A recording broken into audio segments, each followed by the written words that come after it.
Hello and welcome to the Forces Sports Show, your weekly roundup of the best action and biggest stories from across the services, coming up in the next half hour. Perfect start! The Navy shocked the defending champions, the RAF, on the opening night of the Inter-Services Rugby. Reds rule, the Army secure their fourth Inter-Services football title in a row. Clash of the codes. Stars of professional rugby join forces to raise money for military charities. All that to come, but we start with the Inter-Services Rugby Championship. The men's defending champions, the RAF, kicked off the tournament against the Navy at the Twickenham Stoop. Commentary comes from John Knighton. Good play by the Navy. Janes.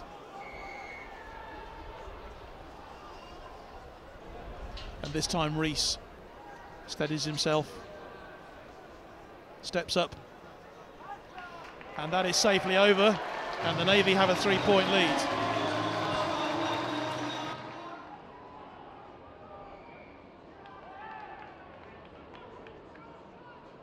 So Burns got a good record with the boot, and that is safely over, and it's 3-all.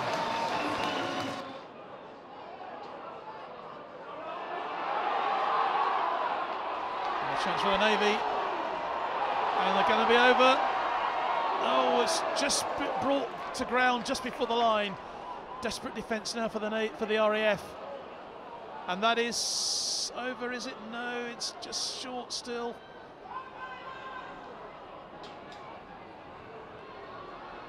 Ball spread wide, and the fullback's going to go over. And Craig Duncan, who we're just talking about for tomorrow, aren't they?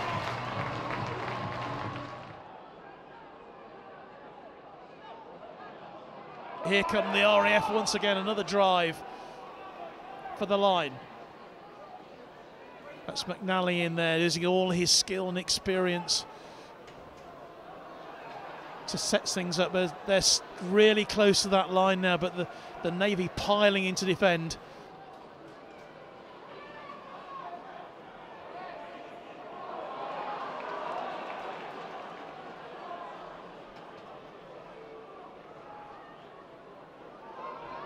It's desperately close now, and that drive is surely going to reveal the try, and it has done, and the RAF have pulled it back.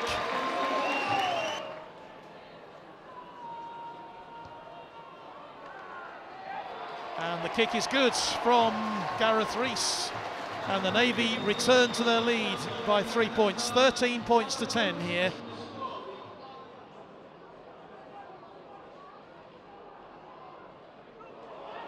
Oh, another fantastic run from Duncan. Can he be stopped? And no one's going to stop that. It's going to be a try for Reeston McWilliams for the Royal Navy, and what a great start for them for the second half, and you can just see what it means to the Navy players. 5 metres, but it's the Navy again who look like they could score here. This has really been their first sojourn into enemy territory for a long time in the second half.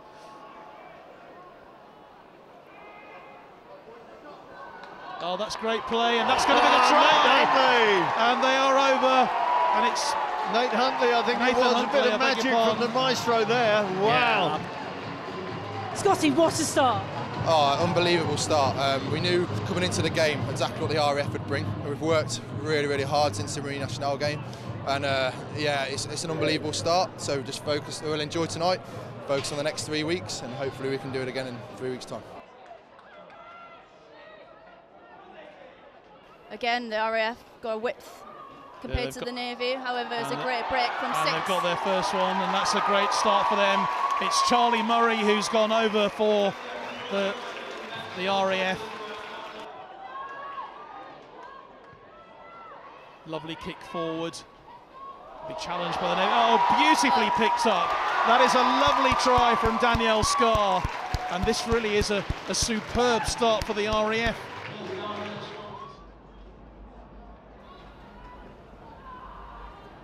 And they switch the play really well inside the 22. That was a great offload. And she's going. And she's not going to be stopped. Another try for the RAF. That was terrific play. Here comes Sean Williams again. Great offload to Christie there, who plays for Saracens. That's the RAF captain, of course, Christie Sigauer. So if the RAF get the ball out now, they've got a great gap in front of them. And here we are for a fourth try. Surely they're going over, and there it is. That's a newly capped player again. We'll be really chuffed getting on the scoreboard today. In a whisker, the players at the other end of the field. And a great charge down, and that's going to be another try. It's a fifth try, and this time it is Amy Cocaine who's gone over for the RAF, their fifth try.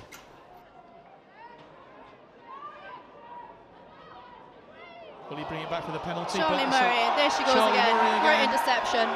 And that's going to be yet another try for the RAF as Murray goes through for a sixth try.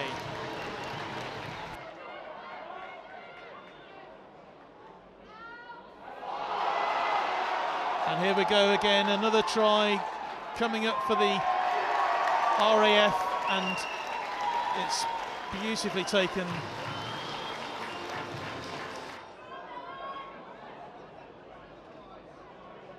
The RAF have got some fantastic players, both individual and credit where credit's due.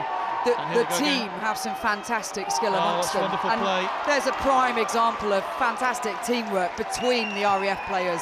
And they really do just exploit those mistakes. Amy Cocaine again under the posts.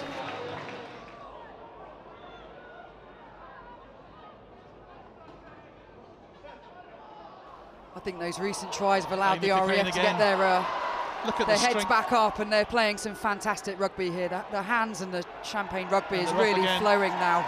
I think the Navy just need to be careful. They need to close the RAF down again, or this could be a very large cricket score.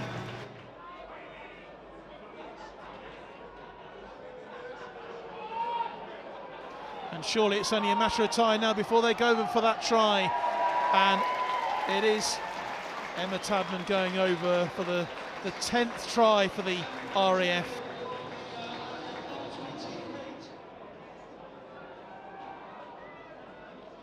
It really does make the RAF such a threat.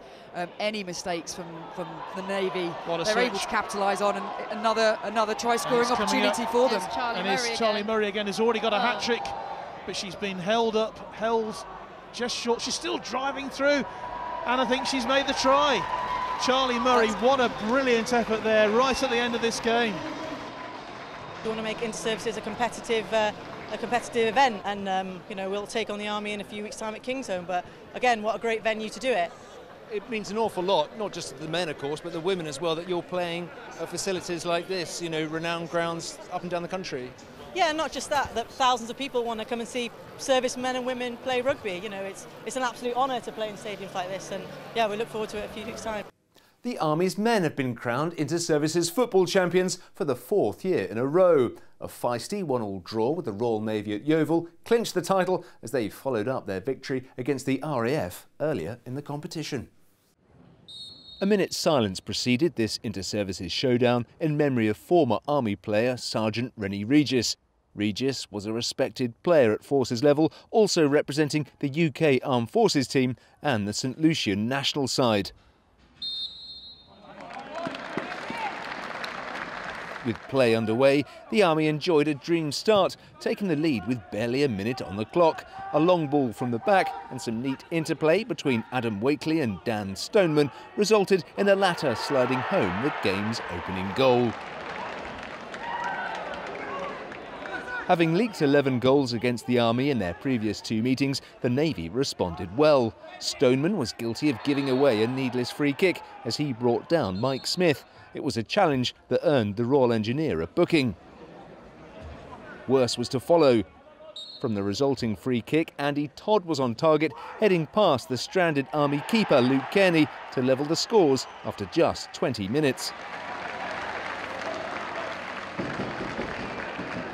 The senior service came close to doubling their lead minutes later. Midfielder Ryan McKechnie beat the Army defence to the ball, but was denied by the dive of Kearney. Earlier results in the tournament meant the Army only needed to draw to retain their title. They continued to probe for a second goal, Ryan Paddock tested Steve Cross in the Navy goal, but he was equal to the challenge, and the Navy were able to clear the danger. By the break, the game was losing its way, with some shenanigans creeping into the contest. The teams had become well and truly shot-shy in the second half. With an hour gone, so too was McKechnie. His clumsy challenge on Kearney ended in a red card, and the Navy would play the last half an hour with 10 men. The cards continued to flow in the final 30 minutes, even if the goals didn't. Saul Thorpe was next in the referee's book after tripping Matthew Glass. Cross kept out the free kick as the fixture petered out, but he couldn't deny the Army winning the title. They were happy to share the spoils on the night, but delighted to lift the Inter-Services trophy, their fourth on the bounce. We've got a real blend, experience, youth coming through, and to see the older players take control of these younger lads and blend them and get them to learn this level of football is really good to see. And thoughts for you, as head coach, to win this tournament? Yeah, I mean, I am supported by a great backroom staff. We've got assistant coaches, I've got medical staff, I've got my equipment manager, young Blackie, is absolutely outstanding. The boys love him, but the whole group together has really come on. The players and coaching staff have reacted really well. Yeah, as we've seen tonight, players ready to put their bodies on the line, literally. Yeah, very much so, and every single one of them want to be involved. And I say we can only name 11 and 7 on the bench, and there's 3 or 4 that haven't even made the squad tonight. Meanwhile, the RAF won the women's competition. That's because the Navy beat the Army 2-0 in the final game at Portsmouth. It was the first time the senior service have beaten the Army, as Kath Brazier reports. The senior service are celebrating. 18 years after the women's competition was formed, they have finally beaten the Army. And it was a well-deserved victory. They were the better team and they looked like they wanted it more. Despite an early free kick for the ladies in red, followed up by a shot at goal.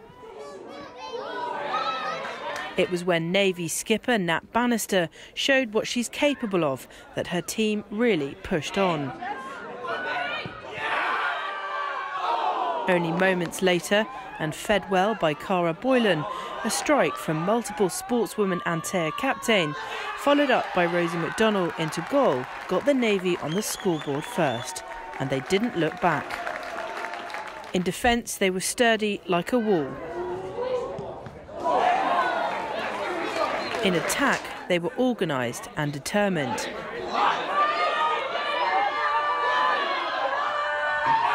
The Army displayed plenty of individual skill, but there was something missing.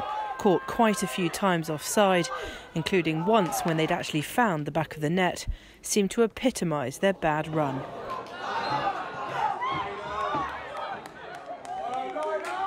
The Navy continued to pile on the pressure in the second half.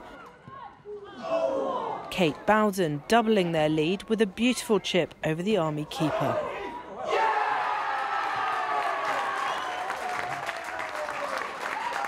The Royal Navy keeper, on the other hand, had a stormer, all but sealing the 2-0 win for the home team. Even though the result means the RAF are inter-service champions, the Navy women have made a little bit of history of their own. How long has it been since the Navy have done this well in the inter-services? How long have you got? Basically, for as long as I can remember, it's been a long, long time. I mean, listen, we've made history tonight, the Navy girls. We've never in the history of the inter-services beaten the Army. So although we've come second in the competition, we haven't got the inter-services title, which we were hoping for. Excuse me, we've turned the Army over, and we're absolutely made up with that, and we think we've already deserved it. Like we said, it's difficult in the stands, it's nerve-wracking, it's out of your control, you've done everything you can, but it's fantastic that we could get sort of 12 or 13 of the girls down to really celebrate it and pick it up on behalf of the team, really. Army boxing star Ebony Jones has been talking about her year ahead. She's targeting World Championship success and qualification for next summer's Olympic Games. Two-time junior European champion Ebony Jones is now the #1 ranked Great Britain boxer in her class. Later this year, the young sapper will head to the World Championships, looking to qualify for the Tokyo 2020 Olympics. A veteran from last year's World Championships, it gave Jones an insight of what's required to compete with the very best amateur boxers. After that learning experience, she's confident of challenging for medal-winning success. I did the Worlds in last year. That was my first World Championships as an adult, as a senior, and I'm up there. Like, obviously I was a bit nervous going into it because I'm still very young, there's a lot of experience, but I proved that I'm up there and I could have medalled. And time, where you go? As part of GB Boxing, Jones is now based at their gym in Sheffield. She does have a mobile training programme that means she can use the facilities at the home of Army Boxing in Aldershot when she visits her old teammates. The flyweight's focus has always been competing at the Olympics. It's now a case of head down, hard work and keeping her feet on the ground. Obviously I'm focused on it, but I'm just doing what I can now instead of focusing on other things, just taking it step by step. But I've always said that, just concentrate what's next kind of thing, and instead of just thinking Tokyo. Even though I'm thinking it, but sometimes it can get too much if you do that. You just want to do what you can at the time. Yeah, so how is life as an athlete? How does it compare to life as a soldier? I didn't really do much soldiering, to be honest with you. I went through my training but maybe one day I'll have the Olympic cycle. I'll be going back to work for a bit, so. Yeah, and you enjoying life as an athlete? Yeah, I am. It's what I've done since a young age, really. So it's all I've sort of been used to. So. This highly polished pugilist travels to Germany for the Chemistry Cup later in the month before September's World Championships in Russia. Two star-studded teams of ex-professional rugby players have gone head-to-head to raise money for the military charities Rugby for Heroes and Hull for Heroes. The game at Gloucester's Kingsholm Stadium was split with a first half of rugby league and the second under rugby union rules. Kath has more. No one was more surprised to be 10 points up after only 10 minutes of play and not playing their own code than the rugby union players themselves. Ex-Scotland international Sean Lamont opened the scoring with a relatively easy intercept. Gloucester legend Ludovic Mercier slotting home the goal kick. And moments later, Lamont again crossing the whitewash. And the union boys at it again. Oh, it's going to get caught. Great cover tackle. Rugby for Heroes patron Mike Tyndall was captaining the South Union side. Oh, there we go. Again. Great footwork. Another try for the Union boys in the league rules. What we did learn from the last couple of times we played is how we've got to control the speed of the ball a bit more, especially around break sort of tackle area. And so far, we're doing a good job of that. It's so much easier when you know what you've got to chase down rather than being ahead and trying to defend it, and if you lose control of it, these boys can run all over you. They know exactly what they're doing. So we're happy with this start there. A number of military players, both past and present, made their mark on the game, including the RAF's Rob Bell. Oh, good handoff, ball belly. I'm not sure that was legal. And then there's former Army star Apo Satala. It does. Oh, they're in again. Lovely offload. Yes, that was Apo's try, really, wasn't it? Yeah, it was. Great. It was Satala with this superb offload that put Kev Yates over for another score for the Union team. Their manager, Nick Knowles, was chuffed to bits. Now, this is amazing, and our guys have done an amazing job. We did have a few tricks up our sleeve to try and play a bit more Union style in league, so we're offloading a lot more than we normally do.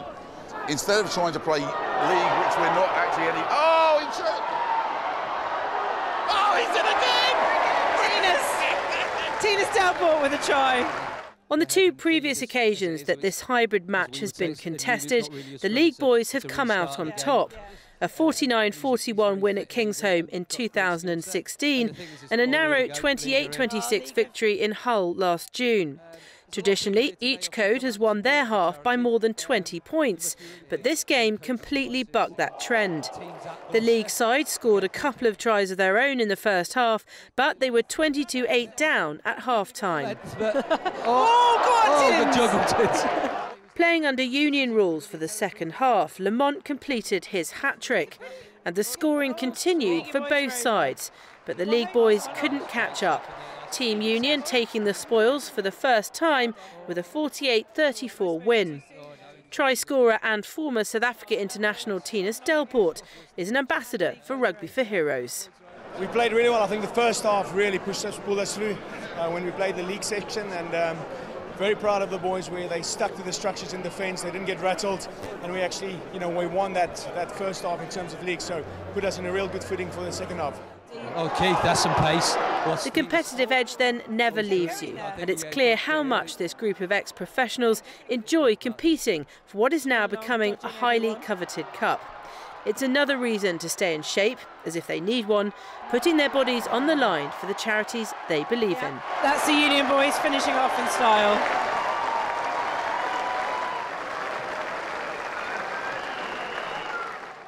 And that is it for this week. Don't forget you can see all the action as we get it on forces.net and this show and more on YouTube. Next time we'll have action from the annual Mobs Memorial match as the Army play Bedford Blues. We shall leave you with some of the action from recent years. Bye for now.